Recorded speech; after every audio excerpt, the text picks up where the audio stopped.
Le titre de ce jour, vous savez que nous sommes dans le thème de l'année, la conquête s'y établit pour bâtir.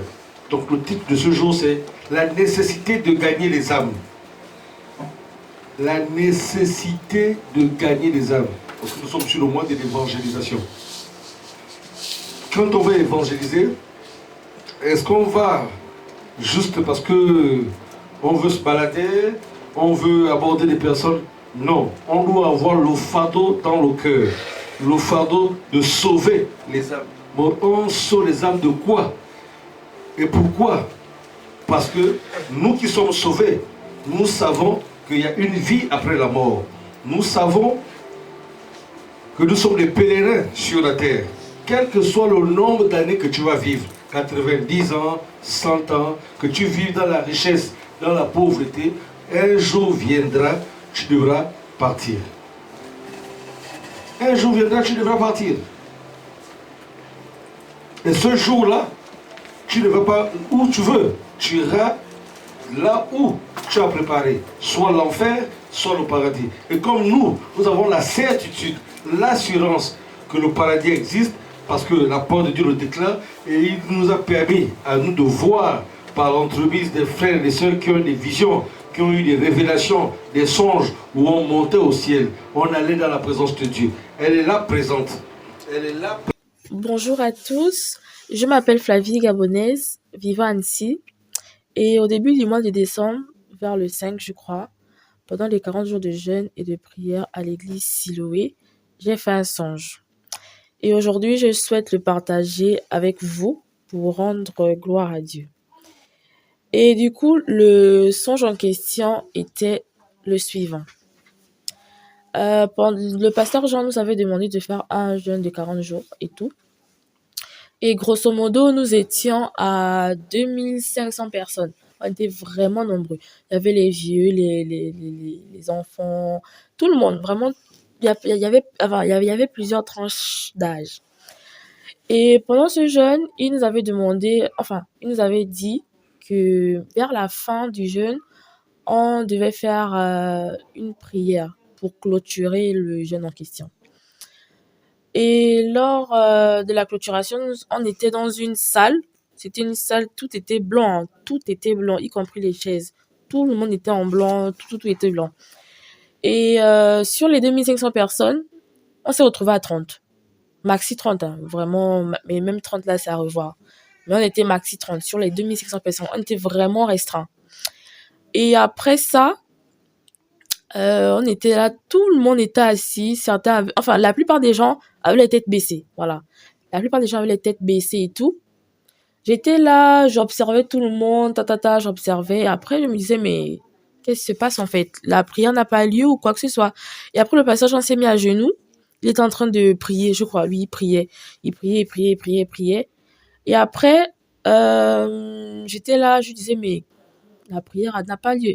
Et moi, je suis quelqu'un, souvent je suis très très nerveuse. Du coup, je me suis levée brusquement. J'ai mis la main sur le poignet de la porte pour pouvoir sortir.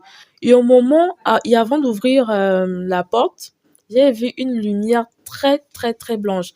Même le blanc qu'on dit ici, oh là, voilà la couleur blanche, ça n'avait rien à voir avec le blanc qu'il y a sur terre. Ce blanc était tellement magnifique. Et ça a ébloui tout le monde. Personne ne pouvait regarder cette lumière. Tout le monde avait les mains sur les yeux et tout. Personne. Vraiment personne. Et quand la personne parlait la personne m'a dit une phrase et me l'a répétée 3 fois. La phrase était la suivante. Ma fille Flavie, tu veux rester ici ou tu veux repartir sur terre? Mais cette voix, c'est comme si ça résonnait dans un baf. C'est comme si j'entendais la personne dans un baf. En fait, genre on branche un câble et tout. Et la personne parle à travers le baf. Donc c'était ça. Et la personne me l'a dit 3 fois. Ma fille Flavie, tu veux rester ici? Enfin, la lumière en question m'a dit, ma fille Flavie, tu veux rester ici ou tu veux repartir sur terre? 3 fois. J'étais là, je disais, j'ai pas pu répondre dans le rêve. En fait, je réfléchissais. Et le sol où on était, était comme, c'était comme des nuages. Voilà, c'était comme des nuages et tout. Mais tu sentais que quand tu mettais le pied, tu pouvais bien, voilà, il y avait Enfin, au début, je pensais que les gens allaient tomber, mais tu mets le pied tranquille. En fait, les gens, voilà, comme si c'était le vrai sol sur la terre. Donc, c'était des nuages et tout était blanc. C'était vraiment, vraiment, vraiment magnifique. Et après, je me suis réveillée. Gloire à Dieu. C'est bon. Et là, je vous dis, c'est le deuxième songe et tout. Du coup, le deuxième songe est le suivant. Vu que moi je fais des études actuellement dans une autre ville, la ville c'est Lyon, voilà. Et dans le rêve, il y avait des policiers qui étaient quelque part vers un stand et tout. Il disait, enfin, il m'a dit, on va construire une nouvelle ville dans Lyon, mais pas dans Lyon. Je disais, mais comment ça, dans Lyon, mais pas dans Lyon? Il m'a dit, non, cette ville s'appelle la Nouvelle Jérusalem. C'était ça. Il m'avait dit, on va la construire dans Lyon, mais pas dans Lyon. En fait, j'avais rien compris. Et pour aller dans la Nouvelle Jérusalem, il fallait prendre un métro. Je crois que c'était le métro des directions, gare de Vez, je sais pas quoi là.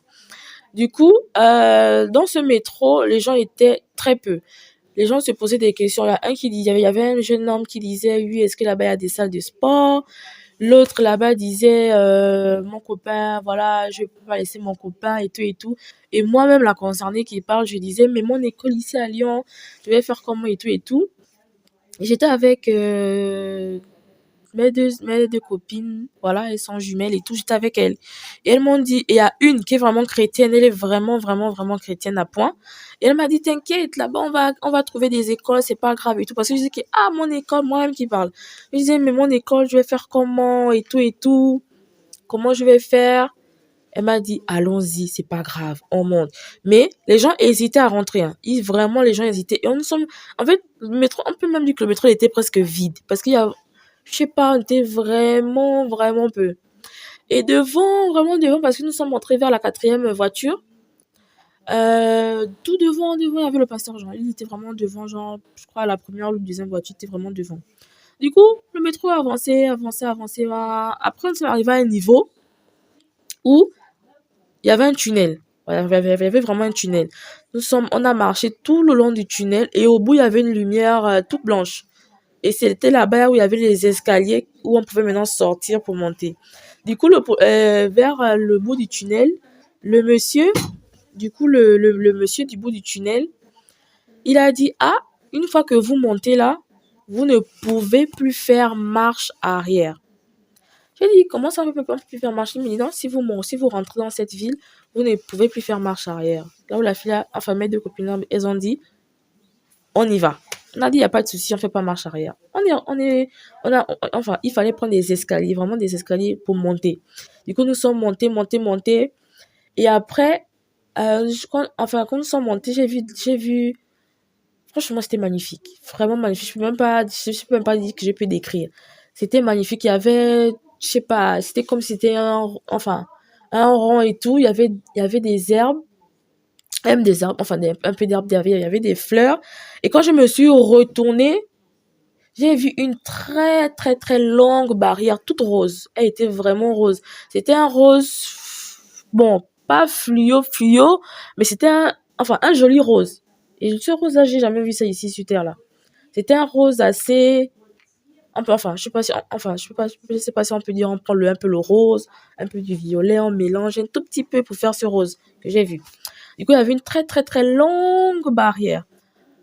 Et c'était vraiment magnifique. Le ciel, il était tout blanc. Il y avait un peu du bleu et tout.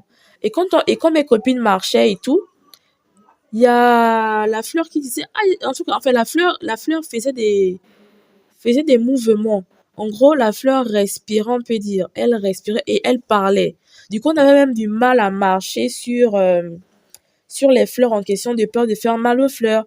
Mais on sentait que les fleurs respiraient, les fleurs pouvaient parler et tout. Et du coup, on a commencé à marcher. Quand on marchait, on marchait un peu sur des nuages et tout. En tout cas, c'était magnifique. On marchait avec mes copines. Après, nous sommes arrivés à un endroit où il fallait acheter des trucs à manger. Et après, on s'arrêtait vers un endroit là et tout. Parce que j'avais faim. Et elles ont pris quelque chose à manger et tout. On a encore fait tout droit. Mais là-bas, les gens n'étaient pas nombreux. Les gens n'étaient vraiment pas nombreux. Il y avait des maisons déjà terminées. D'autres n'étaient pas terminées. Tu as les ramasser des nuages comme Voilà, du coup, on ramassait des nuages, enfin, on ramassait des trucs au sol. Enfin, on ramassait des nuages. C'était vraiment comme, je sais de pas, la mousse. comme de la mousse et tout. C'était vraiment magnifique. On marchait dessus, c'était magnifique. Et après, on se posait la question, nous trois, que on part où? Notre maison est où? L'école est où? Après, il y a un monsieur, je sais pas, il y a un monsieur qui nous a dit, oh non, avancez tout droit et tout et tout. Du coup, on a marché, on a vu, c'était un château. Voilà, c'était comme un château. Et apparemment, c'est là où on devait rester à trois. Elle, moi, enfin, les jumelles en question et moi. Et après, la barrière en question, elle était infinie. C'était une très très longue barrière. À chaque fois qu'on marchait, on voyait la barrière en question. On voyait. Et c'était tellement beau. Tout était blanc, c'était magnifique. Il n'y avait pas de soleil. Voilà. Il n'y avait pas de soleil. C'est comme si genre, on est là actuellement dans les nuages. Actuellement, il n'y a pas de soleil, il n'y a rien du tout. Tout est blanc.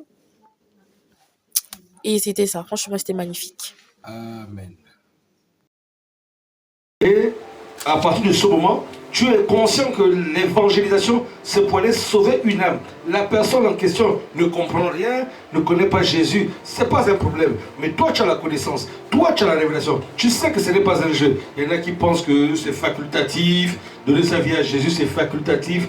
Bien aimé, si c'était facultatif, où on peut faire comme on veut là, je ne serais pas en train de servir Dieu. Non. Mais c'est parce que Dieu t'a choisi, il t'a fait vivre des choses, il t'a fait voir des choses, il t'a fait voir la vérité. Tu dis, ah bon, donc c'est ça? Il te dit oui. Mais le monde est dans les ténèbres. Il dit, c'est ça. Va annoncer. Mais est-ce qu'ils me croiront? Je suis avec toi. Ceux qui croiront, croiront, seront sauvés. Ceux qui ne croiront pas seront condamnés. Mais va annoncer la parole. Va leur dire ce que tu as vu. C'est pourquoi je peux me tenir là, bien aimé dans le Seigneur, pour te dire que j'ai vu l'enfer. Le diable existe. Que tu me crois pas, il existe. Il y a plus de 2 ans, je vous ai dit que j'avais vu mon enlèvement. Et quand j'ai entendu pendant les 40 jours de jeûne et prière, Flavie qui est là, qui a fait le témoignage tout à l'heure, et Marie-Jose qui a dit qu'on montait, on allait au ciel, on était habillés tout en blanc. Ce n'est pas des fables, c'est sérieux. Et ce jour-là arrive, personne ne connaît ce jour.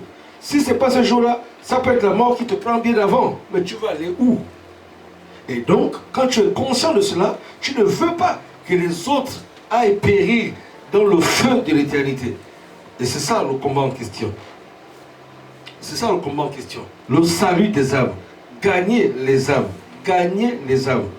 Je vais vous raconter un petit témoignage. Je n'étais pas encore chrétien. J'étais, comme tout le monde, un païen endurci. Moi, je ne croyais pas. Non. J'étais un païen endurci. Dans les histoires, allons-y, 1er novembre, aller devant les cimetières, rendre grâce aux défunts, dire pardon, invoquer les morts. Ah, papa, tu vois. Après la mort de mon père, j'étais tellement irrité que j'étais allé voir un de ses neveux qui était un traditionnaliste, un chef traditionnaliste, pour dire, bon, moi je veux venger la mort de mon père. Et c'est comme ça que, il me dit, ok, on va faire comme ci, comme ça, comme ça. Tu vas aller là. Je dis, oui, ils ont tué mon père, il faut qu'eux aussi meurent. À la veille de l'exécution, j'ai eu une vision, un rêve vision, ou un rêve tellement réel. Je n'étais pas chrétien, endurci païen. Je vois, au niveau, il y a un quartier qui s'appelle Awenji. Je parle là parce que les gens qui sont au Gabon, qui sont partout, écoutent. La vision, on est à Wenji, ou dans l'échangeur, on court comme si on allait plein ciel. Et moi, je n'étais pas mis la foule qui courait. Il y avait un vent qui dévastait tout sur son chemin. Les maisons, les arbres, les voitures s'envolaient. Comme un ouragan terrible, les gens couraient. Et bon, je courais, parmi ceux qui couraient, mon Dieu. Et puis tout à coup, quand je me suis tourné, j'ai vu au ciel. Le ciel s'est ouvert. Je voyais comme si c'était des gens en toge ou en ninja qui descendaient et qui piochaient les gens pour monter au ciel. Qui piochaient, et je voyais la scène, qui piochait, les gens montaient au ciel, qui piochaient. Et c'était, les gens criaient, wow, c'était terrible. C'était sauf qui peut. Il n'y a pas à dire mon enfant est où, ma femme est où, mon mari est où. C'est des histoires. Ce sera sauf qui peut. J'étais dans la course là.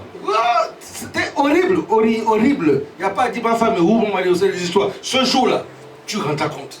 Tu vas dire, oh, doudou, mon doudou, tu es au zéro. Maman, tu es où? Tu vas rendre compte. Retiens ce jour-là. Donc quand je finis là, quand je coule là, j'écris, oh, et je me retrouve sous un matelas. Un doigt m'a touché à l'épaule. Tu vois ce qui va arriver? Ne fais jamais du mal. Je me suis réveillé, j'ai tombé, caca. Je suis allé l'homme, je dis, on laisse tomber. Oh, mais tu m'as fait dépenser. J'ai dit, on laisse tomber. Mais pourquoi? Ils ont tué ton père. J'ai dit, laisse tomber ça. Je n'étais pas encore chrétien. Donc, je commence à dire que ce que j'entends les chrétiens là dire qu'il y aurait un jour comme ça, je commençais à m'interroger. Je n'étais pas du tout chrétien. Ah, il me dit, ne fais jamais du mal, parce que c'est ce qui va arriver. Bon, pour ça, j'ai gardé. Et quand je suis devenu chrétien, il m'a encore montré une vision. Là, j'étais chrétien, il m'envoyait prêcher. Et les gens voulaient me faire du mal. Ils m'envoyaient des flèches, ça ne me touchait pas. Je dis, répentez-vous, Jésus revient. Oh, tu nous déranges, laisse-nous faire la sorcellerie. Je dis non. Et non, je faisais là, les gens faisaient ça, ça ne me faisait rien du tout. Et à un moment donné, il y a mon ange qui disait non, allez, le temps est arrivé. Je dis, j'ai encore les parler. Je me souviens, je suis arrivé, j'ai trouvé 2 personnes qui étaient en train de faire les médicaments pour tuer une femme. Je suis arrivé au milieu de tout ça là. J'ai balancé la bouteuse. Jésus revient bientôt. Mais toi là, tu ne comprends pas que tu nous déranges. Je dis oui, mais laissez la personne là tranquille. Et puis, l'ange m'a dit, allez, c'est le moment de partir. J'ai vu comment je montais au ciel. Je montais et j'avais les mains croisées comme ça. Et le ciel était lumineux. Je montais avec un sourire. Je me suis réveillé. Il m'a dit, c'est pourquoi je t'ai établi. Va, cherche les autres et conduis le chemin. Amen. Le témoignage, servir Dieu, c'est ça. Tu ne fais pas autre chose. Ce n'est pas moi qui t'ai choisi pour que tu reçoives la révélation. C'est Dieu qui t'a choisi pour que tu portes ce message. Et quand tu portes ce message, tu n'inventes pas, tu n'extrapoles pas, tu dis simplement ce que tu as vu. Celui qui croira sera sauvé, celui qui ne croira pas sera condamné lui-même. Mais au moins, le message doit partir. Quand Dieu donne un message comme ça, il m'a dit, c'est pas pour vous seulement, il dit, s'il est ouais, oh Flavie a vu ça, alléluia. Non. Je parle au travers de mon église, je choisis quelqu'un. Je parle, et pour que ça soit répandu. La terre et le ciel s'enfuirent devant sa face, et il ne fut plus trouvé de place pour eux. Et je vis les morts, les grands et les petits qui se tenaient devant le trône. Des livres furent ouverts, et un autre livre fut ouvert, celui qui est le livre de vie. Et les morts furent jugés selon leurs œuvres, d'après ce qui est écrit dans ces livres. Les morts furent jugés. Toi et moi, nous serons jugés. Dansons, buvons, faisons tout ce que nous voulons. Mais n'oublie pas que tu dois être jugé. Selon quoi? Selon tes œuvres. Pas selon les œuvres de ton mari. Pas selon les œuvres de ta femme. Pas selon les œuvres de ton père, de ta mère. Selon tes œuvres. Parce que le salut est personnel. C'est pourquoi quand tu as ton mari faire, tu dis chérie, attention. Si tu as ta femme faire, tu dis ma femme, attention. Attention. Parce que ce sera dommage de vivre le grand amour sur terre et voir un rire au ciel, l'autre avec qui tu as passé ta vie en train de croupir en enfer, dans des cris horribles. C'est dommage. Il y a plein de témoignages dans ce sens-là. J'ai connu des personnes qui ont vu, oh j'ai vu ma mère mourir, qui faisait la sorcellerie. Arrivé là-bas, la mère dit, je ne savais pas qu'ils étaient mauvais comme ça, faites quelque chose. On lui dit, il n'y a plus rien pour elle. Elle dit, c'est qu'elle subit là. Quand elle est sortie, elle a fait une semaine, elle avait du mal à manger. Elle a vu sa mère tourmentée, pas encore l'enfer, hein. Elle est au séjour de mort, mais tourmentée par les démons. Elle me l'a dit elle-même. C'est pas un jeu. Donc quand on reçoit ça, nous sommes les porte-parole de la parole de Dieu. Dieu nous a établis pour parler de la parole de Dieu. Et donc quand j'écoute, je suis un témoignage. Quand je viens vous dire ce que peut-être vos oreilles n'ont pas encore entendu. Pas pour vous effrayer, pour faire prendre conscience que ce n'est pas un jeu. Et la mort et le séjour des morts furent jetés dans les temps de feu. C'est la seconde mort, les temps de feu. Verset 15.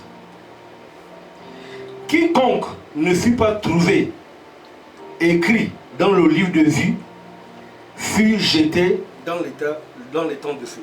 La Bible te dit, si ton nom n'est pas inscrit dans le livre de vie de l'agneau, tu seras jeté dans le feu de l'éternité. Et pour donner ton nom, pour inscrire ton nom dans le livre de vie de l'agneau, il faut confesser Jésus-Christ comme ton sauveur et ton Seigneur personnel. Il faut que tu naisses de nouveau par le Saint-Esprit. C'est alors que ce n'est pas un pasteur qui écrit ton nom dans le livre de vie de l'agneau. C'est le Saint-Esprit qui sait que tu es né de nouveau. Parce que tu as cru en la parole, celui qui inscrit ton nom dans le livre de vie de l'agneau. Et c'est ceux-là qui seront sauvés. Vous allez me dire, mais est-ce que c'est même vrai? Moi, j'étais rationnel. Hein? Non, mais est-ce que c'est vrai? C'est pourquoi Dieu m'a fait vivre des expériences. Le jour qu'il est venu me chercher, il est rentré dans ma chambre. Il me parlait. J'écrivais ça. Au BK9, chez mon grand frère. J'écrivais. Je parle, je fais exprès de citer, parce qu'ils vont écouter ça. J'écrivais tout ce que Dieu me disait. Après, il m'a dit non, enlève ça. Ce n'est pas les choses que tu dois écrire, c'est dans les tables de ton cœur. Il m'a appris à prier. Il m'a dit, mets-toi d'abord à genoux. Tu commences toujours par te mettre à genoux. Et puis, quand je me relève sur la feuille qui était blanche, il a écrit mon nom, comme avec du charbon. Tu t'appelles maintenant Jean Kendrick Doumbale Kunja. Jean, ce n'était pas mon prénom. Il y avait un prénom là, Monsilo. Il a enlevé ça, il a mis Jean. Et je suis allé découvrir, en faisant les cours d'hébreu, qu'est-ce que Jean veut dire. Yohanan. Ça veut dire celui que Dieu aime. Et c'est comme ça qu'il me disait, va, tu iras annoncer ma parole. Je sais pas, j'étais dans sa présence, je voyais des choses terribles. Je voyais le ciel, c'est autre chose. Donc je parlais, il revient, il me parle, répentez-vous. Oh, il délire. Je ne délire pas, je dis, Seigneur, il ne m'écoute pas, il dit, parle toujours. Après, il me dit, allez, lève-toi, repars dans la chambre. Quand je repars dans la chambre, il a écrit des signes en hébreu, je vous dis. Je suis sûr à vivre ça. La semaine prochaine, ce sont les témoignages. Tu vas témoigner, ils vont témoigner, je vais témoigner. C'est là, il me dit, tu vas d'abord démissionner, tu vas renoncer à tout. J'étais ingénieur à la SNCF, à CETRAC. Ce théorie-là, on va chez les Nganga, oh, tu manges ceci, tu prends telle poudre. Quand tu viens de voir l'entité là, tu dis bon, tu fais les grimaces là. Allez, il faut que je le poste là. Allez, tu frottes les kaolins, tu frottes. Voilà. Tu as le poste, tu sais comment tu travailles là, non? Oui. C'était les bains, les seaux, se laver la nuit sous la pluie. Voilà. Toi, tu sais pas là. Donc démissionne.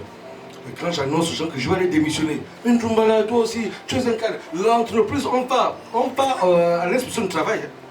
Écoute, on double ton salaire. Tu es un meilleur élément. On double ton salaire. Dieu ne parle plus. Hein. Tu es là. Et puis il y a des chrétiens là. Oh oui, mais toi aussi, tu es un chrétien. Sanctifie seulement le travail et ça va aller. Et Dieu sait que tu as déjà parlé. Est-ce que tu vas obéir à Dieu ou à tous les commentaires que tu entends là? J'ai dit non. Moi, je sais que. Et là, Dieu ne te dit pas que démissionne, il y a quelque chose pour toi. Tu dois simplement obéir. J'obéis, j'ai écrit la lettre de démission. Doumbala, ça ne va pas, c'est sûr que sa tête là, depuis qu'il est tombé malade là, c'est plus clair. Hein. Comment il peut démissionner? Bon, il démissionne pour faire quoi? Oh, il ne sait pas. Ah non, c'est pas clair. Jusqu'à ce qu'il m'a dit, va lire ma parole. Genèse Apocalypse. C'est quand je suis vers Matthieu là, il m'a dit, je t'envoie en France. Je dis, ah bon, faire quoi en France là-bas? Il dit, tu vas faire un doctorat, et etc., etc. Je dis, ah non, comment c'est possible? Avec quel moyen? Il dit, tu sauras. Mais abandonne tout. J'ai tout abandonné. Il m'a dit, tu vas faire doctorat en théologie, doctorat en développement durable. Avec quel moyen? Il a tout disposé. Ça fera l'objet d'un témoignage. Il est réel. Quand j'arrive ici, je suis Villaz, loin. Et je reçois des notifications. Oh, il y a les cours bibliques d'Israël, c'est tant, le programme, tant. Mais l'inscription, c'est 500 €. Je n'ai rien. 2 jours après, la banque Société Générale m'appelle. Monsieur, vous avez reçu un virement. Je dis, ça vient d'où? Non, c'est pas, mais en tout cas, c'est là. C'est un virement. Il n'y a que le numéro, ne se pas le salaire. J'ai pris. Il me dit, le soir, je viens prier. Il me dit, c'est pour ton inscription. J'ai retiré le pasteur Israël pour dire, il faut que tu viennes. Mais pasteur, regarde, j'ai une grande maison, les enfants, et tout, les charges, les crédits. J'ai dit, Dieu se pourvoira. Tu as servi Dieu, non? Il a payé le prix. Il dit, bon, on va aller là. Et il a rendu grâce à Dieu. Il s'est inscrit et il a terminé sa formation. Donc c'est pour vous dire que Dieu est réel. Dieu est réel. Dieu est réel. Et donc aujourd'hui nous sommes sauvés. Allons-y sauver les autres. Donc tu ne vas pas pour montrer à quelqu'un que tu es chrétien. Tu vas avec l'amour de Dieu pour qu'il soit sauvé. Parce que tu as une connaissance, tu as une vérité que lui, il ne connaît pas. Il pense que c'est des fables, l'enlèvement. C'est réel. C'est réel. Je lis la parole de Dieu. Puis je vis monter de la mer une bête qui avait 10 cornes et 7 têtes. Et sur ses cornes, 10 diadèmes. Et sur ses têtes, des noms de blasphème. La bête que je vis était semblable à un léopard. Ses pieds étaient comme ceux d'un ours, et sa gueule comme une gueule de lion. Le dragon lui donna sa puissance et son trône, et une grande autorité. Et je vis l'une de ses têtes comme blessée à mort. Mais sa blessure mortellement fut guérie. Sa blessure mortelle fut guérie. Et toute la terre était dans l'admiration derrière la bête. Et ils adorèrent le dragon parce qu'il avait donné l'autorité à la bête. Ils adorèrent la bête en disant: qui est semblable à la bête et qui peut combattre contre elle? Et il lui fit donner une bouche qui proférait des paroles arrogantes et des blasphèmes. Et il lui fit donner le pouvoir d'agir pendant 42 mois. Donc 3 années. Verset 6. Et elle ouvrit sa bouche pour proférer des blasphèmes contre Dieu, pour blasphémer son nom et son tabernacle, et ceux qui habitent dans le ciel. Et il fut donné de faire la guerre à qui? Aux saints, et de les vaincre.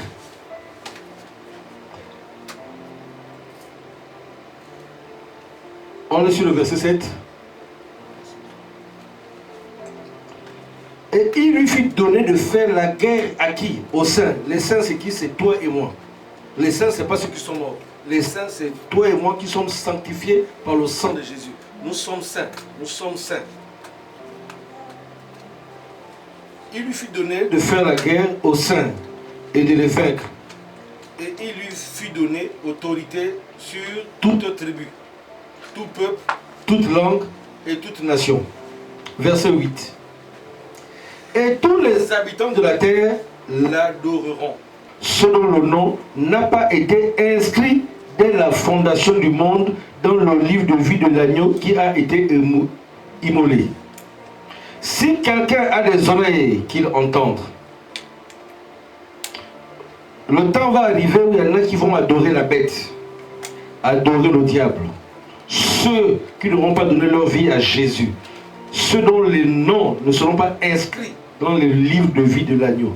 Ils vont adorer la bête. Ils vont adorer les choses que la bête va amener. Et aujourd'hui, on peut voir, j'ai expliqué ça la dernière fois à quelqu'un, on peut voir des gens qui vont à l'église, mais qui sont les adorateurs de Satan. Mais pasteur, comment c'est possible? Oui, il y en a qui vont à l'église, qui sont adorateurs de Satan. Jésus a amené un royaume. Jésus a amené un royaume. Il n'a pas amené une religion. Dans ce royaume-là, il a dit, le royaume de Dieu est là. Le royaume de Dieu le Père. Ce royaume-là a des caractéristiques. Il y a une culture, il y a une façon de vivre, il y a une façon de parler, il y a une façon de se tenir, il y a une façon de se comporter vis-à-vis de soi-même, vis-à-vis de son prochain, vis-à-vis de Dieu. C'est une culture, c'est une façon de vivre. Et donc, le royaume de Satan aussi, ils ont une façon de vivre, une façon de parler, une façon de se comporter. Il y en a qui ont fait un pacte officiel avec le diable. Ils ont dit, Satan, moi je te sers, je suis ton ministre, je suis ministre du diable. Ils disent ceci. Et ils font des pactes. Ils sont adorateurs, numéro 1, adorateurs directs du diable. Mais il y en a aussi qui n'ont pas fait un pacte avec Satan, mais ton comportement, ton attitude, tu as fait une alliance indirecte avec le diable. Parce que tu es en train de participer à la corruption du monde. Tu es en train de vénérer tout ce que la bête met en place. Moi, je ne savais pas. Nul n'est censé ignorer la loi spirituelle. C'est pourquoi, même dans le monde naturel, si tu es on t'appelle un receleur, si tu achètes un article volé, toi-même aussi tu vas écoper. Parce que tu es censé demander d'où vient cet article.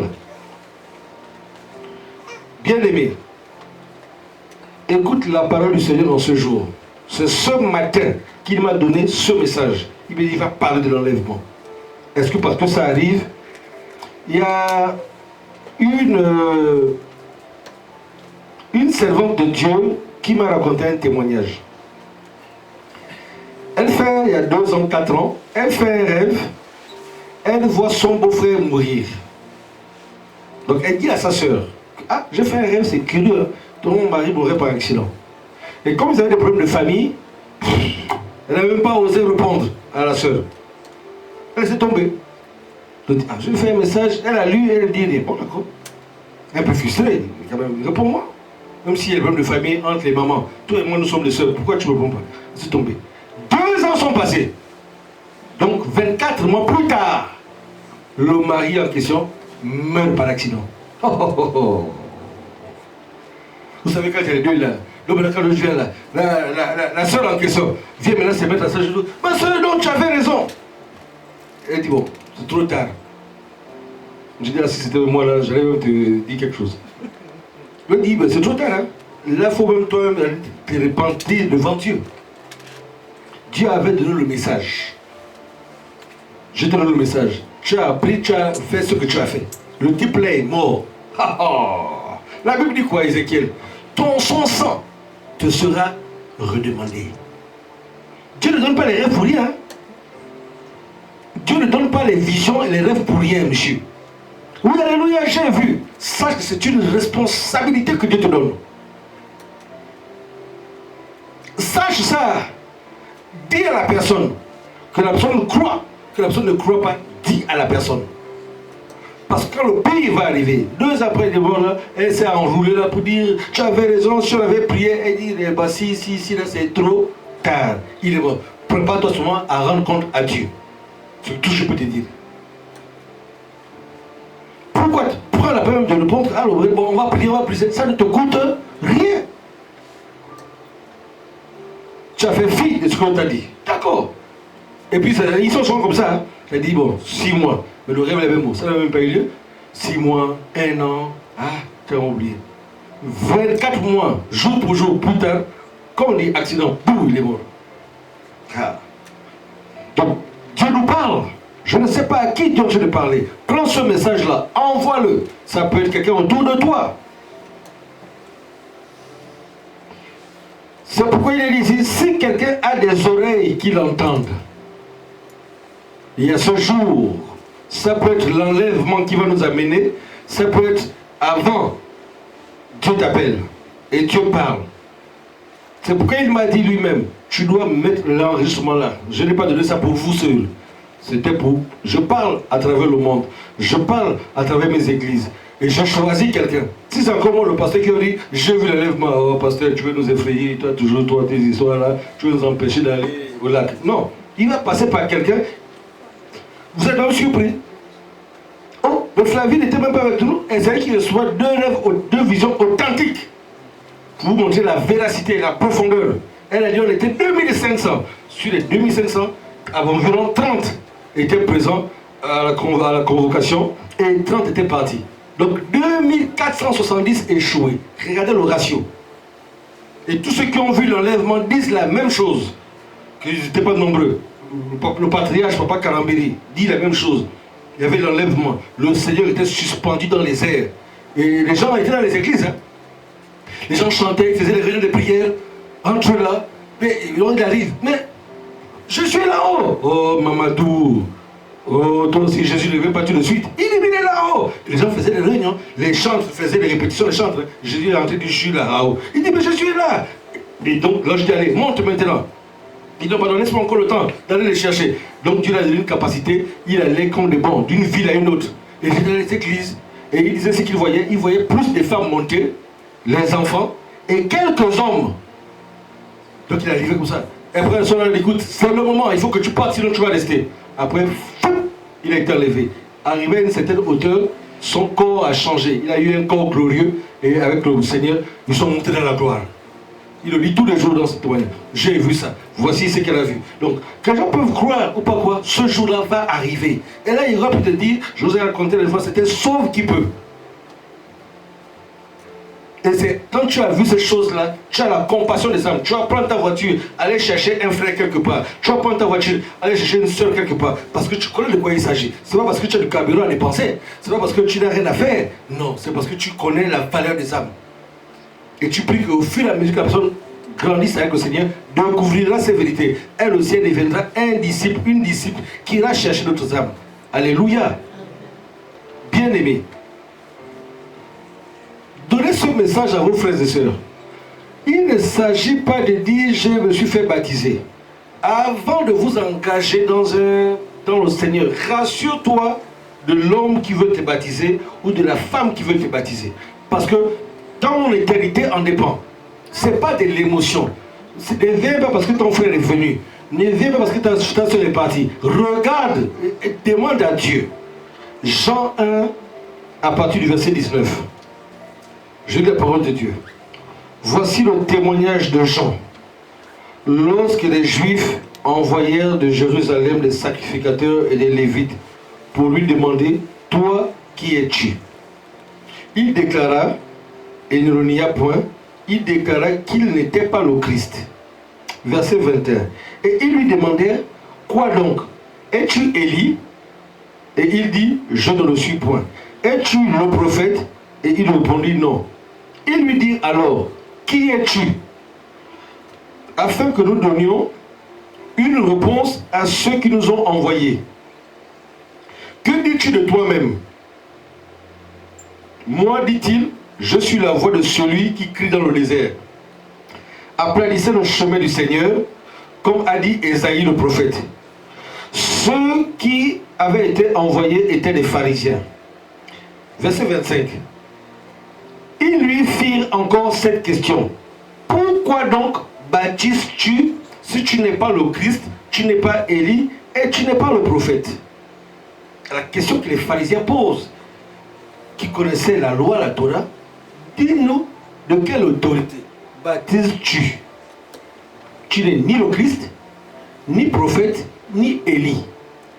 Sous-entendu, si tu n'es pas dans les trois classes-là, tu n'as pas l'autorité de baptiser. Et il y en a, le Seigneur m'a dit clairement, si le Seigneur ne t'a pas envoyé et que toi tu baptises quelqu'un, le baptême là est nul et non avenu pour le ciel, parce que le ciel ne reconnaît pas ce baptême. Le ciel ne reconnaît pas cet homme-là. Cet homme-là n'a pas été mandaté. C'est comme si tu vois un sorcier qui te baptise.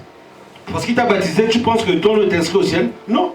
C'est un sorcier qui t'a baptisé. C'est un agent du diable. C'est un ministre de Satan qui t'a baptisé. Ton nom ne peut pas être inscrit au ciel. Et il y a beaucoup qui sont comme ça. C'est pourquoi tu dois savoir quel est le témoignage d'un pasteur. Tu dois savoir ça. Tu dois savoir ça. Quel est son témoignage avant d'être pasteur? Il faisait quoi? 1, 2. Quel est son témoignage de conversion? Comment il est devenu chrétien? 3. Quel a été son témoignage du baptême du Saint-Esprit? 4. Quel a été son témoignage d'appel au ministère? Tu peux être chrétien, tu peux être baptisé du Saint-Esprit, ça ne veut pas dire que forcément tu dois être pasteur. Donc quel est le témoignage de où Dieu t'appelle à être pasteur? 5. Quel est ton témoignage de la croix?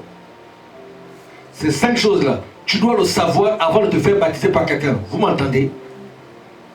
Sinon, il va te plonger dans les eaux, et c'est là que tu peux voir certains dire mais je me suis baptisé là, mais ma vie là ne change pas, etc., etc., etc. Est-ce que ton nom est inscrit? Qui? Est-ce qu'il a le mandat? C'est ce qu'on dit ici, on dit ici à Jean. On ne sait pas d'où tu sors, Jean. Tu étais dans le désert, on ne t'a pas vu avec nous à la synagogue, dans les synagogues. Nous sommes des pharisiens. De quelle autorité? De quelle autorité baptises-tu?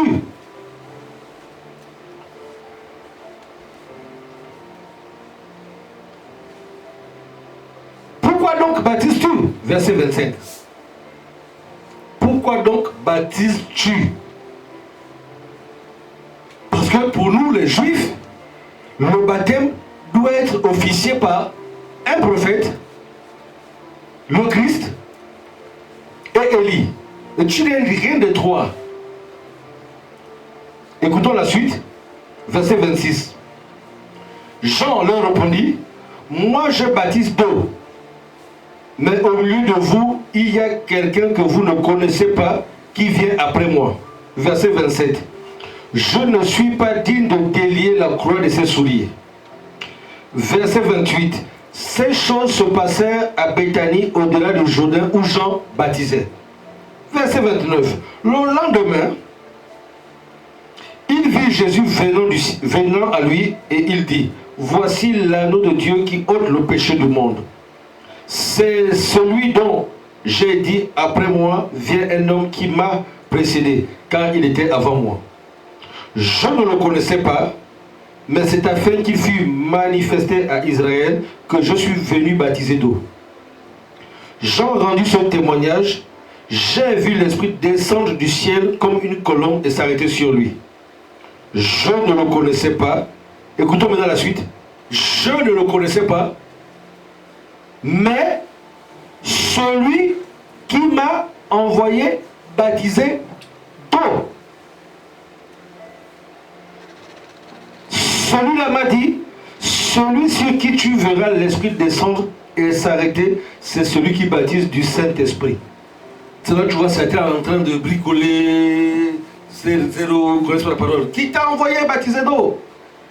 Il dit, celui qui m'a envoyé baptiser d'eau, celui-là m'a dit, celui sur qui tu verras l'Esprit descendre et s'arrêter, c'est celui qui baptise le Saint-Esprit. Donc c'est Dieu qui a envoyé Jean-Baptiste baptiser d'eau. Et on connaît l'histoire de Jean-Baptiste avant de venir, comme ça il a beau fait, il a dit qu'il a grandi dans les déserts, conduit par le Saint-Esprit. Quand les temps sont arrivés, il a dit, allez, va. Tout ce que tu vas baptiser là, nous on a les caméras du ciel, parce qu'on t'a envoyé pour ça. C'est de ça dont il est question. Alléluia. Ça va bien savoir. C'est pas parce que tout le monde t'appelle pasteur. Oui, tu dois avoir la révélation. Va demander à Dieu.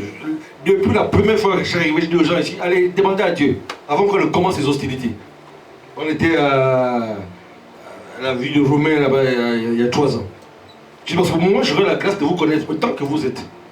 Mais vous, allez demander à Dieu qui je suis. Ah bon, parce que à l'époque on m'appelait Frère Jean. Ah bon, Frère Jean, c'est possible. Je dis, allez demander à Dieu. Et je saurai si vous êtes de vrais enfants de Dieu. Parce que moi, je me connais. Ils sont allés, ils sont tous réveillés avec le même message. La Bible s'est ouverte comme ça.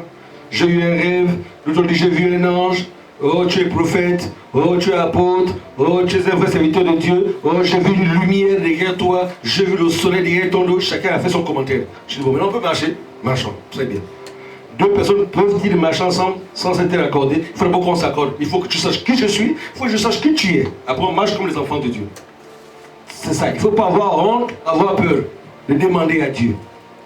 Parce que nous sommes là remplis. Les ministres de Satan qui se déguisent en anges de lumière. Des faux prophètes, des faux pasteurs. Et tu les vois là. C'est un sorcier qui te baptise. C'est un sorcier qui te prêche l'évangile là. Ils viennent là. Ils sont là pleins, mélangés. Pleins. Oh. Hommes comme femmes. Qui avaient un appel de Dieu, mais qui n'ont pas voulu payer le prix. Satan les a dérobés. Ils viennent là, ils sont là. Esprit du diable, esprit de python. Et c'est pourquoi vous qui êtes rempli du Saint-Esprit, tu n'as pas reçu un esprit de timidité, hein. Tu as reçu un esprit de force et de puissance. Il faut dire les choses clairement. Quand c'est des choses du royaume, on ne rigole pas. On peut rigoler pour autre chose. Les choses du royaume, on ne rigole pas parce que c'est ton âme qui en dépend. Donc voici comment ça se passe. Et celui-là, Jean, quand il baptise, les noms étaient inscrits, la repentance était effectuée parce qu'on reconnaît son mandat. Et quand il a été envoyé, il ne vient pas pour faire plaisir. Connaissez l'histoire de Jean. Il vient dire à Hérode que toi tu as pris la femme de ton frère et c'est pas normal. Il n'avait pas froid aux yeux. Quand tu es rempli de Saint-Esprit, tu dis les choses telles qu'elles sont. Parce que tu sais que ta récompense, ce n'est pas un homme, c'est Dieu qui t'a envoyé. Voilà. Et tu parles de la part de Dieu. Quand tu sais que Dieu t'a envoyé, tu as payé le prix de la formation spirituelle, tu viens de dire à quelqu'un, ça c'est pas vrai. Oh, mais si tu me dis la vérité, je ne donne plus l'argent de l'église. Garde ton argent. Il ne faut pas être un genre de pasteur, parce que, bon, si je dis la vérité à tel, il va me donner ses dîmes, et je peux le laisse tomber. Si tu crois que c'est Dieu qui t'a envoyé, Dieu pourvoira. Dieu pourvoira. Dieu pourvoira. Il va susciter quelqu'un que tu n'imagines même pas. C'est même un excitant qui va te dire, bon là, papa, voilà 3 000 € pour l'église. Ah bon? Oui. Il ne faut pas faire plaisir à quelqu'un pour dire, bon, comme il a une grosse voiture, je ne lui dis pas la vérité. Tu es dans le péché, tu es dans le péché. Que tu aies une grosse voiture ou pas, je te dis la parole. Ça te plaise ou pas, c'est la parole. Toi et moi, on est liés par la parole. Sans la parole, toi et moi, on n'a pas de lien. Ce qui nous relie, c'est la parole. Toi et moi, on doit être soumis à la parole. À prendre ou à laisser, c'est la parole. Amen, amen. Réponds-moi, amen. C'est la parole. C'est la parole, mon ami. C'est la parole de Dieu. Celui qui te donne le souffle de vie. Celui qui te donne le souffle de vie. Ne corromps jamais ton option. Il ne faut jamais corrompre ton onction à cause d'un homme. Non, ne te fais pas flatter. C'est pourquoi tu dois être formé pour avoir du caractère. Parce que les gens vont vouloir te flatter. Ils vont vouloir t'amadouer. Oh, bon, comme il m'a dit ça, moi, je ne donne plus la dîme. Et donc, si toi tu penses que tu as bâti le ministère sur les finances des gens, non, non, non, c'est Dieu qui suscite. Voilà. Dieu ne veut pas ton argent, Dieu veut ton cœur, Dieu veut ton âme, Dieu veut ton salut. Alléluia. Amen, amen. Jean, il le disait clairement. Pharisiens, hypocrites que vous êtes, tombeaux blanchis. Arrêtez-moi vos histoires là. Il parlait comme ça, clairement, durement. Il n'a pas froissé, il sait qu'il est fini, il va partir. Comme toi et moi, on n'est pas éternel. Où est ton grand-père? Où est ton grand-père? Il n'existe plus. Ton tour aussi va venir, tu ne seras plus de ce monde. La preuve, où sont tes camarades avec qui tu as étudié au primaire? Ils sont, tu ne sais même pas s'ils sont vivants, tu ne sais même pas là où ils sont. Tu ne sais plus. Même tes cousins, tu as eu des cousins. On a grandi avec des cousins là, tu as oublié les prénoms. Ah, j'avais un cousin là, je connais même plus le prénom. Je ne sais même pas s'il est vivant, il n'y a plus de nouvelles. Au fur et à mesure que tu vas vieillir, tu prends de l'âge, au fur et à mesure, les taux vont se resserrer. Donc veille sur ton âme, veille sur ton âme. Cherche les âmes pour le Seigneur, pour le salut de ton âme. Amen. On va les prendre, Acte 9, verset 1. Et nous allons prier. Bien-aimé dans le Seigneur. Est-ce que c'est parce que moi j'ai lu un livre de médecine que je suis médecin? Non. Est-ce que c'est parce que j'ai lu un livre informatique que je suis informaticien? Non. À chacun son domaine. À chacun son domaine. Si un médecin vient là, moi je vais m'asseoir, je vais prendre un cahier, je vais prendre un bic et je vais prendre les notes de ce que le médecin a dit. Parce que je ne suis pas spécialiste, je vais écouter le spécialiste. Et Dieu établit ce spécialiste de la parole. Et quand tu viens, c'est pas un message qui peut faire plaisir. Hein? Mais le but de l'évangile, ce n'est pas chercher à faire des partisans. Non, c'est chercher à faire des disciples. Il a dit aux apôtres, allez-y, faites de toutes les nations des disciples. Pas des convertis, pas des croyants, pas des assemblées, des disciples. Un disciple, c'est celui qui se soumet à la discipline du Maître Jésus-Christ. C'est ça le disciple. Vous recevez ma parole, vous demeurez dans ma parole. Ma parole demeure en vous, c'est alors que vous serez mes disciples. Et quelle que soit la chose que vous demanderez au Père en mon nom, vous la recevrez. Les disciples. Il y a plusieurs catégories de gens qui suivaient Jésus. Il y avait la foule, il y avait les religieux, les pharisiens, les scribes, et il y avait ses disciples. Et les gens ne comprennent pas, quand Jésus parlait, les dit, je donne les clés. Pas tout le monde, à ses disciples. Le disciple c'est qui? Celui qui a accepté de porter la croix, qui a payé le prix, qui a renoncé à lui-même pour faire la volonté de Jésus. Ils ont abandonné leurs femmes, leur famille. Ils ont, allez, on va marcher 3 ans et demi avec le maître, à gauche, à droite, à droite, à droite, à gauche, à droite, à droite, pendant 3 ans et demi. C'est à ceux-là qu'il a donné l'autorité de marcher sur les serpents. Luc 10, 19. Il y en a parfois qui disent, oh, il est écrit dans Luc 10, 19, on marche sur les serpents. Aïe, reviens dans le main, le pied est gonflé. Parce que tu n'es pas un disciple. La parole a été donnée aux disciples. Les disciples, ceux qui payent un prix. C'est ceux qui payent un prix pour le royaume. Tu vas les évangéliser. Il y en a qui vont te mépriser. Tu vas les évangéliser. Il y en a qui vont te regarder de travers. C'est pas grave. Tu payes un prix pour Jésus. Alléluia. C'est ça là. Et au fur et à mesure, tu es en train de rentrer dans la phase du disciple. Dans la phase du disciple-là. C'est là quand tu vas crier sans effort, sans crier longtemps. Quand tu dis Père, automatiquement il t'a répondu au quart de tour. Mais parce que tu as payé le prix du disciple. Il a dit Matthieu 7, verset 21, c'est pas tous qui disent Seigneur, Seigneur qui est dans le royaume des cieux. Mais c'est qui Seigneur alors? C'est ceux qui font la volonté de mon Père. C'est ceux qui sont soumis à la discipline de Jésus. Jésus a laissé des choses claires et nettes, non discutables. Mais vous, quand vous regardez là, quand on marche dans la ville là, beaucoup de gens, rares sont les personnes qui disent qu'elles ne sont pas chrétiennes. Hein? qui acceptent de dire qu'elles sont dans les ténèbres, dans les clubs sataniques, mais la plupart des gens disent qu'elles sont chrétiennes, mais en vérité, elles ne le sont même pas. Es-tu né de nouveau? Qu'est-ce que tu fais pour le royaume? Qu'est-ce que tu fais pour le royaume? Qu'est-ce que tu fais pour le royaume? Qu'est-ce que tu fais pour le royaume? À chaque fois, Seigneur, donne-moi, je veux ça. Toi, tu fais quoi pour Dieu? Tu fais quoi pour Dieu? Tu fais quoi pour Dieu? Aujourd'hui, d'un petit s'élève sur Internet, insulter les pasteurs qui payent un prix, les pasteurs Mohamed Sanogo, Papa Karambiri. Non, pourquoi? Parce que tu sais lire? Comprends-tu ce que tu lis là? Qui t'a dit ça? Résultat, laminé, aucun résultat. Les ténèbres, l'échec, la confusion. On est partout, on est mélangé dans la tête. Aucune discipline. Regardons quelqu'un. Il persécutait les chrétiens. Il était dangereux. On l'appelle Saül. Il dérangeait les chrétiens. Il a même fait lapider Étienne, la mort. Mais regardez ce qui va se passer. Cependant, Saül respirait encore la menace et le meurtre contre les disciples du Seigneur. Se rendit chez le souverain sacrificateur. Mon frère, ma soeur, toi tu n'as jamais tué quelqu'un. Et même si tu as tué quelqu'un, voici quelqu'un qui a, on te dit, il respirait la mort, le meurtre. Il avait fait tuer Étienne, lapidé.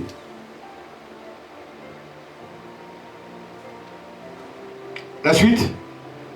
Et lui demanda des lettres pour les synagogues de Damas, afin que s'il trouvait des partisans de la nouvelle doctrine, hommes ou femmes, il les amena liés à Jérusalem. Il dit, donne-moi une lettre, l'autorisation. Je vais attraper les hommes et les femmes qui disent qu'ils sont de Jésus là. Parce que nous, dans le judaïsme, on ne connaît pas ces choses-là. Je vais les attacher, hommes comme femmes, et je vais les faire ça dur. Il menaçait les chrétiens.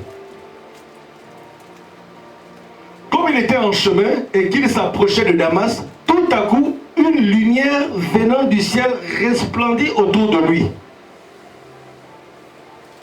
Il tomba par terre et il entendit une voix qui lui disait, Saül, Saül, ou Saul, Saul, pourquoi me persécutes-tu? Il répondit, qui es-tu, Seigneur? Et le Seigneur lui dit, je suis Jésus que tu persécutes. On s'arrête un peu là, petit enseignement. Jésus dit, je suis Jésus que tu persécutes. Jésus était au ciel. Mais Jésus, tu n'es pas là physiquement. Comment ça tu dis je te persécute? Parce que Jésus est la tête et l'église est son corps. Donc toi, quand tu persécutes, tu méprises un enfant de Dieu. Sache que tu persécutes Jésus. Si quelqu'un frappe ton bras gauche, tu es sûr que le bras droit va faire comment? La tête va penser quoi? Si on a frappé au bras gauche, on a frappé tout ton corps. Ou bien, si on frappe ton pied droit, on a frappé tout ton corps. Jésus a dit, non, tu es en train de déranger mes disciples.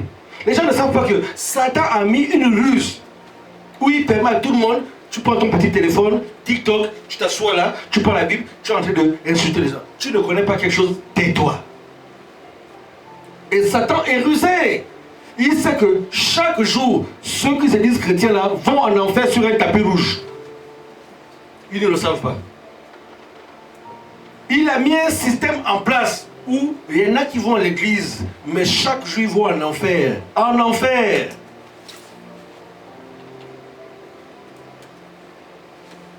Il a mis une ruse en place.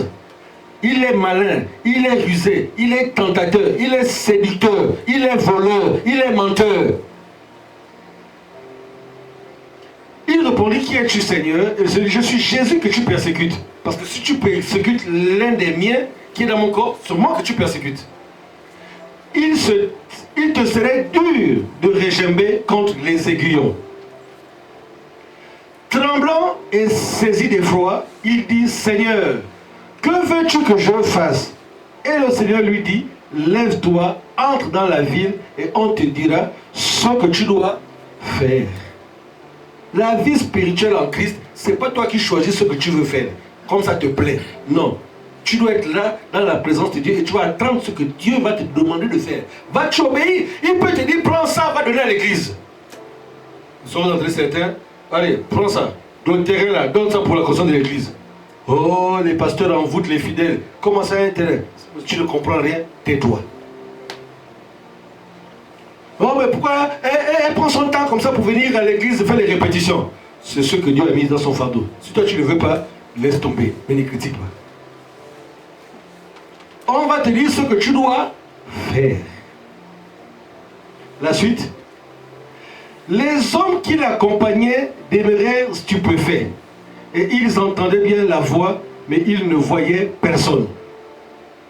Saul se releva de terre, et quoique ses yeux fussent ouverts, il ne voyait rien. On le prit par la main et on le conduisit à Damas. Il marchait maintenant comme ça. Parfois, les hommes durs de caractère là, il faut des chocs pour servir Dieu. Il a fallu qu'il soit aveugle 3 jours pour comprendre que c'est sérieux. Il y en a. Moi, il a fallu que je prenne 9 coups de couteau au ventre, le coup tranché. Alors qu'on me disait, toi tu es un serviteur de Dieu, on a fait un rêve, on te voyait, tu t'habilles en blanc, tu savais le Seigneur, je dis, oh, laissez-moi vos histoires là, ça sont tes rêves. Les gens me parlaient. Hein? Si je vous dis que les gens ne me parlaient pas, c'est vous mentir. Les gens me parlaient, mais je m'entêtais. Je dis, oh non, non, non, la tradition c'est bon. Nous sommes des Africains, la tradition c'est bon. Les histoires du christianisme là, ça c'est pour les Européens. Je parlais comme ça. Quand tu me parlais de Christ là, non, non, non. Je me souviens même, j'avais des amis, quand ils viennent nous voir, ils étaient là, oh je vais prier avant, je vais prier dehors et puis tu reviens. Tu ne pries pas d'abord, ici. Je le faisais comme ça. Hein. Oh, il faudra que je prie. Tu sors, tu vas prier dehors et puis tu reviens parce que je ne prie pas toutes vos histoires. Ah, le type m'a dit comme ça, j'étais comme ça. Ah, je disais, attends, tu vas voir. Parfois je faisais des rêves. Et puis, je me souviens d'un témoignage. Il y a comme les démons qui venaient me poursuivre. Au lieu de que je crie ancêtre, je criais Jésus! Vous, les démons sont partis. Après, je me fâche même, hein. Mais pourquoi j'ai crié Jésus? Moi, je suis un traditionnaliste. Pourquoi j'ai crié Jésus? J'étais mal, hein? Je dis, oh, comment ça? Moi, je suis un traditionnaliste. Je pense que j'allais dire, écorce, feuille, viens maintenant. Zéro, j'avais crié Jésus. Les démons ont disparu. Non, j'étais là, mais moi, je suis un traditionnaliste. Mais pourquoi j'ai crié Jésus? Ça m'énervait. Donc, Dieu m'appelait. J'avais endurci mon cœur, attends, tu vas voir. Parce que tu es à la phase finale où tu dois décider. Je ne souhaite pas que ça arrive à quelqu'un. Convertis-toi rapidement, au moins je n'allais pas avoir les cicatrices dans le ventre. J'allais avoir un ventre nickel, un goût nickel. Mais bon, voici les conséquences. Ce qu'un homme aura s'aimer, il au moins se verra. Dieu va te pardonner, mais tu vas garder la cicatrice. Donc quand je vais se dire, Seigneur, oui. Donc quand je vois les frères de Saul là, oui, oui. Les gens qui sont trop durs là, on était comme ça là. Dur, hein? Je me souviens d'un autre témoignage. J'étais là, mes parents venaient me rendre visite, ils ont dû mettre les louanges. Je dis, attends, ils mettent les louanges ici. Enlevez-moi les louanges là. Moi, quand je vais chez vous, je mets mes musiques traditionnelles. Enlevez-moi ça ici. Ici, c'est musique traditionnelle. Quand moi je viens chez vous, je nous impose rien. Je vous impose pas ces choses. Ils ont enlevé. Hein. Je ne voulais pas entendre. Je dis, attends, ton jour arrive. Et quand c'est venu, oui, j'ai dit oui. Pardon, Seigneur. Pardon, pardon. Je vais aller partout, tu me diras. Je vais te servir. Je vais témoigner. À qui vous en l'entendre, je vais témoigner. Comme je fais, je suis en train de témoigner. La gloire de Dieu. Ton jour arrive. Et j'ai vu la mort. J'ai vu la mort. J'ai vu la mort. J'étais même dans la mort. Il m'a retiré. Donc je suis tombé. J'ai dit, ils arrivent. J'étais assis comme ça. Je tremblais, je tremblais, je tremblais, je tremblais. Je sentais mon esprit qui partait. Il était minuit, 1h du matin. J'ai vu comme 2 éclairs au ciel qui s'entrechoquaient. J'ai dit aux gens qui étaient avec moi là, je vais partir mais je vais revenir. Boum, je me suis écroulé. Ce sont eux qui m'ont dit, ils ont vu un oiseau, un gros oiseau noir qui sortait de moi. Et je me souviens que quand j'étais là-bas, je l'entendais des voix qui disaient, on va compter jusqu'à 3. À 3, tu te lèves, tu as compris? Et j'étais là, moi, ils étaient en train de dire, bon, on va appeler qui l'ambulance. Parce que je respecte. Mais moi, pendant ce temps-là, j'étais là-bas. Il y a en bas. C'est comme quand tu mets la bougie. C'est ça le genre de lumière. Là. J'entendais pas, j'ai pas vu les personnes. J'entendais dire, on va compter jusqu'à 3. À 3, tu te mets debout. Tu as compris? 1, 2, 3. Je me suis relevé. Mais c'était devenu tout noir comme ça. Ceux qui ont un intestin dehors, le ventre, le sang gicle comme ça. Il est 13h. Il m'a pris dans la voiture avec sa fiancée. Direction hôpital général. Il a enlevé ses vêtements pour compresser pour que ça ne saute pas. C'est pas un jeu. Hein? Et quand j'étais sur le brancard à l'hôpital, je voyais les gros verres qui rentraient là. J'ai crié, non, je ne vais pas aller dans l'enfer là-bas, non. J'ai bondi du brancard avec les intestins, le ventre ouvert. Bah sur le sol. Et ça a éclaté les intestins. Non, heureusement, ils m'ont attaché. J'étais agité, la pression. Je veux pas aller en enfer. Je veux pas aller en enfer. Je veux pas aller en enfer. Mon ami, ce jour-là va arriver. Tu penses que c'est un jeu? Retiens ça bien. C'est comme ça que Dieu m'a dit, tu vas me servir. Tu vas, tout ça là, tu vas raconter aux gens. Je vais raconter. Et les médecins de terrain ne comprenaient pas. On ne comprenait pas. Ils ont amené un prêtre. Non, confesse-toi. J'ai dit, je l'ai jamais tué, laissez-moi tranquille. Sauf qu'on m'a trompé. On m'a trompé. On a dit que la vérité c'est des traditions. Toi qui quelque chose de tradition. Dis-toi aux gens, Satan est malin.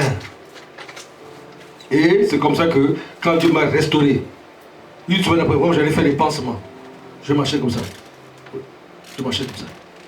Parce que j'avais tout ça là. 9 coups de couteau, les intestins dehors. Et là, Dieu va me servir. Je commence à me rétablir. Il doit dire, c'est parti pour le tour. J'ai demandé à mon grand frère, je veux voir un pasteur. Peu importe, je demande à Jésus. Il a appelé son ami pasteur. Ils sont arrivés. Il est avec ses frères pasteurs. On était à 3 comme ça. Je dis, bon, moi je demande à Jésus. Ah bon, oui. Alors, j'explique, voilà, ça. Là, c'est les reliques que j'ai pris. On m'a dit ça, c'était ça. La corbeille là, c'est ça. Tu l'entends chez lui, je l'embrûle tout ça. On allait, on a pris tout ça, on allait à l'église, on a brûlé. C'est là, vous avez chanté le chant. Rabbi ne change pas, il est le même, alléluia. Oh Rabbi, manifeste-toi, descends, agir. Je pleurais. Je tremblais beaucoup. Après, il y a eu une détonation. Je pleurais. Et Dieu m'a dit, tu vas me servir. Après, Dieu m'a dit, bon, maintenant je passe sur le baptême. Voilà, après, je prends le relais. Jésus est réel. Je te dis qu'il est réel. Il est vivant. Crois ça, il est vivant. Et il y aura un jour de jugement. Ne l'oublie jamais. Mange, bois, dors. Ce jour-là va arriver. Tu vois les larmes là couler, c'est pas, je n'ai pas un stock de larmes, c'est par amour, c'est par compassion. J'ai vu ce que tes yeux n'ont jamais vu. Après, quand j'étais baptisé du Saint-Esprit, un cœur en sang sur le t-shirt blanc que j'avais, un cœur a apparu sur ma poitrine. Et j'entendais clairement et la rage, j'ai la voix de Satan qui disait, tu m'as échappé, tu verras. Quand tu as des films là, enragé, je t'aurai, tu me rappelles au nom de Jésus. C'est là après il y a eu le sang qui est apparu sur la chaise de PK8. Ils ont tous pris peur. Il a dit à mes parents, celui qui touche à mon serviteur Jean-Claude meurt. Ils m'ont libéré. Donc tu iras me servir. Et tu témoigneras à travers les nations. C'est ce qui se passe là. Donc mon frère, ma soeur, je te parle là. Je sais que je m'adresse là à ton âme. N'endurcis pas ton cœur. Va chercher les âmes. Mets ton orgueil de côté. Va chercher les âmes. Va chercher les âmes. Nous sommes, c'est ça, le salut. Sauver les âmes. L'enlèvement arrive. Le salut arrive. Va chercher les âmes. Parle la parole à tes parents. Quand tu es enfant de Dieu, n'aie pas peur des sorciers. Les sorciers sont vaincus. Sois seulement un vrai enfant de Dieu. Parle la parole. Parle la justice, parle la vérité, parle la parole à tes amis, à tes soeurs. Il y en a qui vont te rejeter, c'est dans le prix à payer. Ne cherche pas à être ami à tout le monde, ne cherche pas à savoir que tout le monde accepte. Jésus lui-même n'a pas fait l'unanimité. Il y en a qui l'ont rejeté, il y en a qui l'ont rejeté, il y en a qui l'ont trahi. Mais c'est ça le ministère. Va annoncer la parole à tes voisins, à tes soeurs. C'est TikTok là, au lieu de parler autre chose là, parle-leur la parole. Toi tu sais que tes parents sont dans les ténèbres, tu le sais très bien. C'est ton père, c'est ta mère, tu dois manger, t'aimes, tu vas mère. Là c'est les ténèbres, il faut que tu sois sauvé. Ah bon? Oui. Tant que tu parleras la vérité, aucun sorcier ne pourra te toucher. C'est impossible. Amen, amen. Alléluia. Jésus revient bientôt. Il n'y a rien de tel de savoir que tu es sauvé. Maintenant, tu dois te battre pour sauver les autres. Tu mets tout à ta disposition pour que les autres soient sauvés. Bien-aimés, regardons-nous face à face et parlons-nous la vérité. Face à face. Qu'est-ce qui peut faire de moi que je viens assis là en train de prêcher l'évangile? Je suis un docteur enseignant. Je peux me contenter et on n'en parle plus. Mais ce n'est pas ce à quoi tu m'as appelé. J'aurais raté le but. J'aurais raté le but. J'aurais raté le but. Le but pour lequel Dieu m'a créé, il m'a établi, il m'a rempli, c'est pour sauver les âmes. Annoncer son royaume. Annoncer son royaume.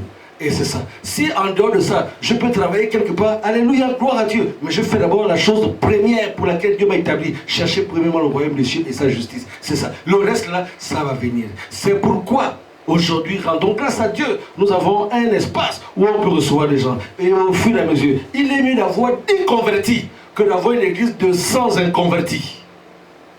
Comme a dit le prédicateur, le prince des prédicateurs, il y a 5 siècles, Spurgeon. Il a dit, je prêche une vérité qui vide les églises que de prêcher un mensonge qui remplit les églises. Il y a beaucoup de prédications de mensonges qui remplissent les églises. Je préfère, moi, Jean-Kendrick, apôtre de Dieu, je préfère être un prédicateur qui prêche la vérité, que cette vérité vide les églises, qu'un mensonge qui remplissent les églises et amènent les gens tout droit en enfer. J'ai vu le diable, l'enfer existe, il existe, tu ne peux pas m'enlever ça, j'ai vu.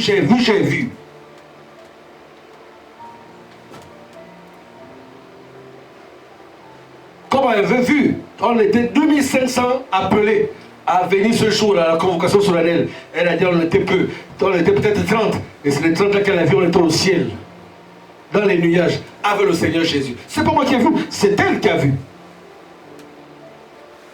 Donc, tu es là, tu as l'assurance, tu as le salut. Quand je te regarde quelqu'un, on peut voir les indicateurs. Vous êtes tous là sauvés. Gloire à Dieu. Maintenant, veille à ce que le diable ne te détourne pas.